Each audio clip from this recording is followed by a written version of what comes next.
This one started off as a doozy. I found in my notes from before my 2021 hiatus that I was looking into alchemy in Shadowrun Sixth World. So when time came around that I could start working on it, I took a second look into the alchemy section. Section being a word I use very loosely here, and I had nothing. There was very little for me to actually work with. Maybe a piece about how alchemy was gimped from 5th to 6th edition, but otherwise, the best I could have done was something like the ropes of rigging that I did for 5th edition, where I break down trying to make a living as a talismonger. That was it, and I was reluctant the entire time to work on it because that's just too flimsy of a premise for me to really sink my teeth into. It's like it had the consistency of stale cotton candy at best. It felt firm-ish in your hand, but it fell apart to nothing once you bite into it.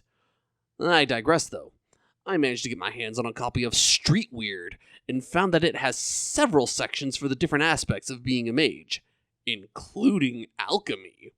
With all that said, we're going to take a look at the core magic book for Shadowrun Sixth World, and ideally, it'll give us more to actually discuss.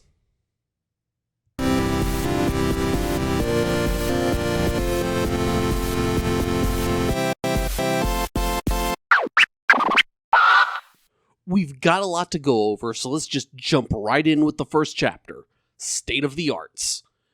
It's a lore chapter that starts with unified magic theory, a standardization of how magic works in the Sixth World.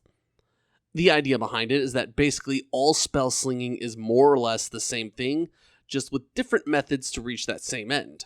Enter corporations to create UMT, and thus a single, universal way of how magic works and is supposed to work. It created a lot of people who knew how to adequately use magic, but with very little deviation in how people actually perform magic. Like many lore chapters in Shadowrun books, it's written in first person from somebody living in the Sixth World, complete with commentary from other such characters. It's a pretty flavorful and fun read, like a lot of the other lore chapters in this book. There is a recurring theme throughout the chapter. It goes a little bit like whatever Shadowrunners have, the corporations know about, and have too, and can potentially counteract it. Potentially is the key word in my paraphrasing. Do remember that the goal of corporations is profit above all else. So if a corporate stooge doesn't think something is worth the cost in time or money, then they just won't do it. Write it up as a cost-saving measure and add it as a line in their resume or curriculum vitae. Consider the real-world concept of lean staffing. It's a business strategy that states that a company should have as few employees as possible, as few departments as possible, and as little inventory as possible. One of the casualties of lean staffing in the modern world has been training departments in companies. And in this year of our Lord, 2022, almost every job is now a learn-as-you-go baptism of fire affair. So it's not far-fetched to assume that some bean counter somewhere thought that being prepared was an acceptable risk compared to how much it would cost to be prepared for something horrible to happen.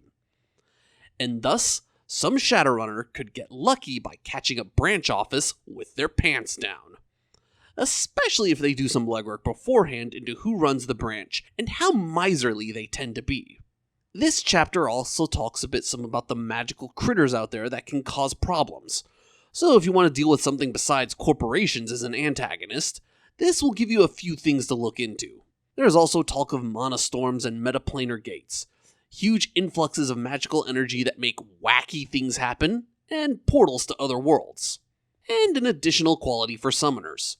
Little extras like this are spread throughout the book, usually at the end of every chapter. Tome of Now is another first-person, in-universe explanation of various spells. It's written up like an online storefront. It includes write-ups of spells from the core book, as well as a few new ones, just in case you missed the robustness of selections from 5th edition. The flourish makes this section a little difficult to comprehend, but most of the important stuff you'll need to know is located under the sections titled Terms and Conditions for each spell. There's also a few spells in here that use what I'll call variables in their formulae. Spells like Melt Object or Bane Target. In these cases, when you learn the spell, you also have to define what that word in parentheses will be, such as Melt Gun or Bane Insect Spirit.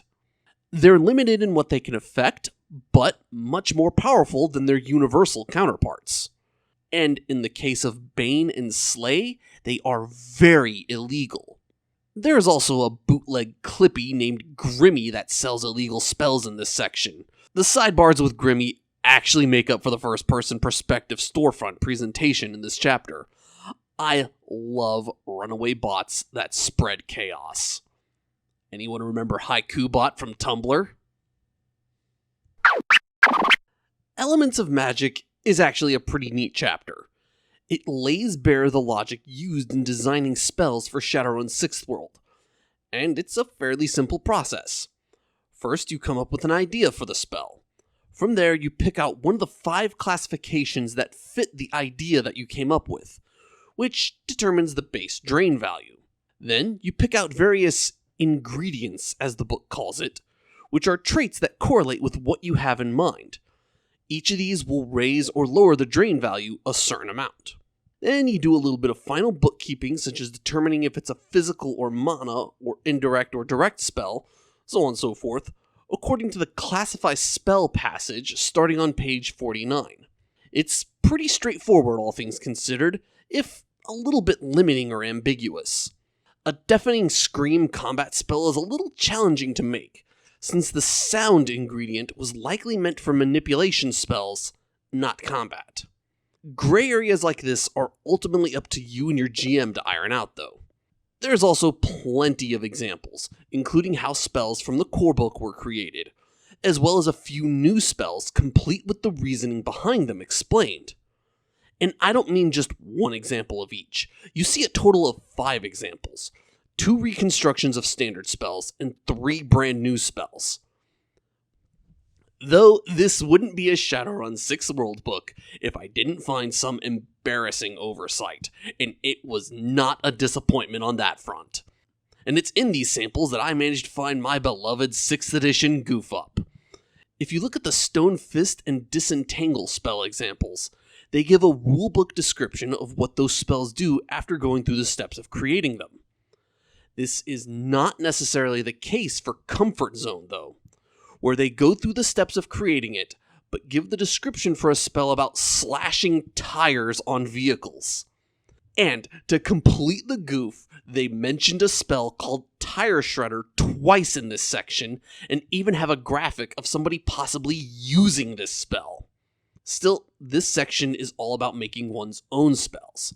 So, if anybody is wanting a critical thinking exercise, feel free to try rebuilding the Tire Shredder spell for yourself. And if you need a hint, it would obviously use the rubber and focused target ingredients. Despite the goof up though, I love this chapter. Congress of Spirits is a chapter dedicated to exactly what it says in the title, spirits. It describes free spirits, which are really powerful spirits that have managed to take on a permanent residence in the metahuman world. They have an edge value equal to their force and gain new powers for every permanent point of edge that they have. They also have something called a true name, which lets anybody control them. Free spirits know the existence of all copies of their true name that exist, and this chapter also describes the many ways you can find them. It also describes something called ally spirit, which is what any other game might call a familiar. They're able to perform infinite tasks for the person that summoned them, and they also have access to edge. And they can be powered up using the mage's karma, and by performing a relevant ritual as well. Basically, they're a second character to play with because mages are overpowered in Shadowrun Sixth World. They can also become a free spirit. If they get fed up with the summoner that brought them into the world, they can attempt to break free. And if they succeed, they then become a free spirit. And of course, the mage loses 1 point of magic after they lose their ally spirit. There's also some talk about something called binding spirits, which gives them a little bit more power, a few more actions, and allows them to stay in the physical world a little bit longer. Another action is called fettering, which is useful if you don't feel like trying to banish or otherwise fight a spirit. Just use fettering to tie it to an object and buy yourself some time to run the F away. This, of course, begs the question of, why would I bother being nice to spirits when I can just, blast them out of existence? Well, this chapter introduces a system for your character's reputation within the spirit world as well. Astral reputation is a scale of -10 to +10, and it denotes how good or bad of a reputation your character has with spirits. Spirits are living things, after all. If you treat them as otherworldly slaves, your astral reputation will go down, and they will go from disrespecting you verbally to playing games with the wording of your commands, or even just not trying. Meanwhile, if you're considerate of the spirits you call and treat them as living beings worthy of respect that they are, they'll be happy to help, sometimes even using their powers without counting it as a task. Mechanically, at the higher ends, you get additional commands, or the spirit comes with more force than you originally summoned them with. On the negative ends, it actually becomes harder to summon them. Consult pages 64 and 65 for the specifics. This handy chart on page 66 gives some examples of what can influence your reputation.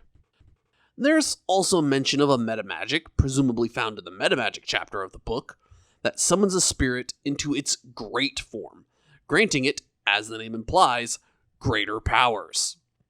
This chapter also ends with a few new powers for spirits, some of which are denoted as only being available to free spirits or spirits in their great form.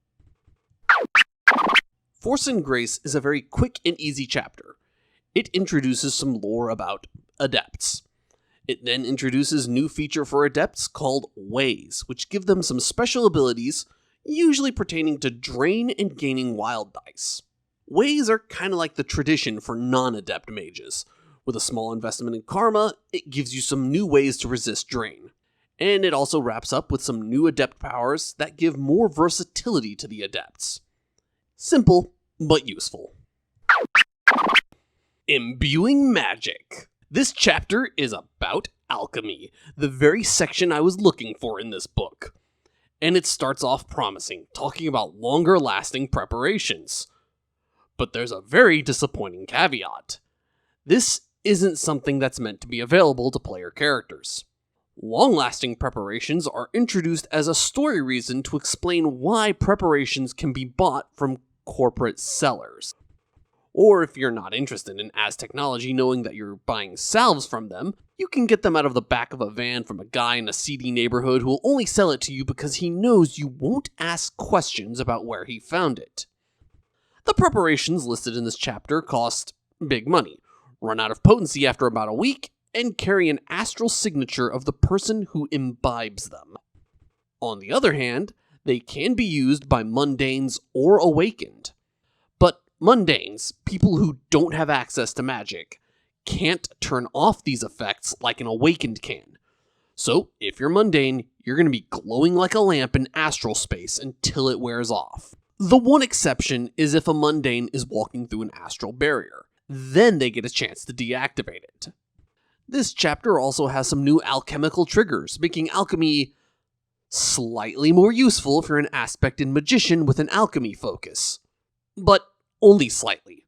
The regular prep time and potency decay remains in effect, measured in hours to make it and hours for it to lose its potency. This still limits you to using just one preparation at a time, since by the time you make a second one, your first one has either run out of potency or is about to run out. Which, this was not the case in 5th edition.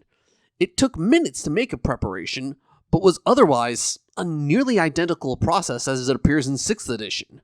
The new triggers do open up the possibility of creating preparations on your own that you can give to your teammates though, so small win I suppose? I'm honestly a little disappointed in this chapter. It manages to make aspected alchemists somehow even more useless. Seeing and Believing is a lore chapter about traditions. Things are still split into shamanism and hermeticism, but it goes into some other interpretations of these broader traditions. It kind of favors more talk about shamanism than hermeticism, since there's more entries about how religion in the worlds where magic existed were methods of explaining how magic worked and giving spirits more mundane names that people could understand. I won't spend too much time on this, since I'm not a theologian. Religion is not what I studied when I was in college, so I'm going to avoid commenting too much on the content of this chapter. Give the chapter a read, though, if you're fascinated with real-world religions and how they may appear in a world where magic is real. But do keep in mind, these are real-world religions that are often talked about, and there are real-world people that do follow this today in our real world. The last thing worth noting in this chapter, though, is that there's a few extra positive and negative qualities for mages. Rungs of Power covers initiation, becoming more in tune with being a mage and all things magical. As all chapters in this book, it goes over some lore information and talks about what it's like in setting terms. Then it rolls out a bunch of new toys for players. In this case, new meta magic abilities. The abilities you gain anytime you ascend and become a more powerful mage. Some of these new meta magics are outright questionable to me. I'm specifically thinking of Paradigm Shift. It's a meta magic that changes your tradition. That's it. That's all it does. Now, let's compare that to another meta magic, Invocation. This is a meta magic that grants you the ability to summon great spirits that I mentioned earlier when talking about a Congress of Spirits.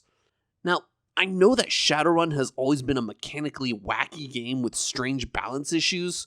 Unless there's something else much more concrete about traditions in here, or in some other book, I don't see how Invocation and Paradigm Shift are even remotely close to being even in power level. Bottom line, be careful about what you're using in this chapter. There's a few trap options.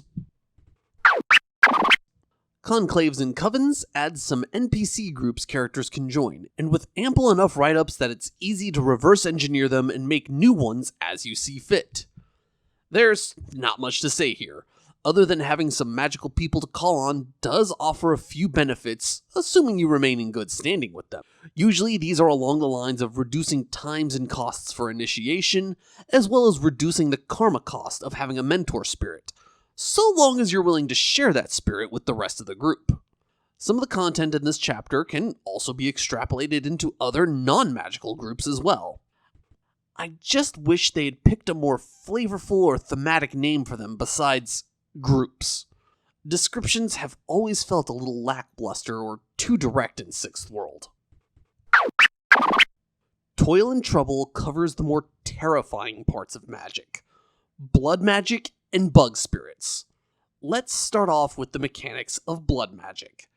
It literally requires spilling blood to gain some extra power, and while it doesn't need to be from a blade, it does need to be from some form of melee attack. The blood can come from a willing or unwilling target. If they're willing, no dice roll is needed, and for every 2 points of damage you deal, you gain 1 point of blood magic. And yes, you yourself can be considered a willing target for this. However, if your target is unwilling, you do need to make a melee attack roll against them, with every point of damage giving you 1 blood magic point. These points go away 2 turns after being generated and can be used to pay for various powerful effects. Just to name a few of the effects, you can nullify drain, as well as amp up spells while gaining a wild dice at the same time as amping it up, or even just using blood magic points as edge. But let's not forget that Shadowrun is a dystopian game, and that for as amazing as all the things the Sixth World has to offer, everything has a price. And that price isn't always in new yen. Blood magic is powerful, but depending on how you use it, it can potentially be addicting, or immediately and irredeemably corrupt your soul. And the differentiating factor here is intent. There's a path of life magic and a path of death magic. If you're using blood magic to sacrifice yourself for an altruistic cause, that is life magic. And a scene after using life magic, you roll logic and willpower plus 4 with a threshold of the amount of blood magic points that you gained in that turn, divided by 4, with a minimum threshold of 1. And that is your roll to determine if you become addicted to the use of blood magic. But if you're using blood magic as a quick way to ruin somebody's day, that's the death path. Death magic is much more terrible. Your first use automatically makes you addicted. Any subsequent uses of death magic follows a slightly different formula of logic plus willpower minus 4 with a threshold equal to the blood magic points gained divided by 3, minimum 2. And if you fail that roll, you become addicted. Or further addicted, I should say. Death magic is listed as something meant only for NPCs, and any player that uses it has their character sheet taken by the GM, and they become an NPC from that point on, which is a phenomenon I have some mixed feelings about. Because as far as what constitutes life and death magic, it has to be blood magic first, and then it's largely up to the GM, with very little guidelines or examples, which lacks of examples are always a red flag for me for things like this. A good example of this is the arguments about whether or not paladins fall for doing a certain action in Dungeons & Dragons. This section also includes information on bug spirits. The big caveat here being that it's once again not recommended for player characters because the insect tradition, besides making you an enemy of meta-humanity, leads you to ultimately not being able to get any sort of new magic except from your mentor spirit. And you can only use magical implements produced specifically for your hive, with the only goal being finding a way to spread your hive, and your ultimate fate being to be devoured by the queen you inevitably summon into the metahuman world.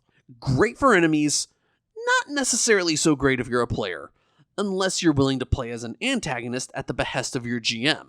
Hint hint, Vampire the Masquerade players.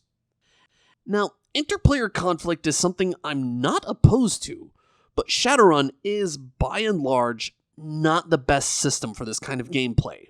That bit aside, though, the lore behind how bug spirits are presented is absolutely chilling, and I love it.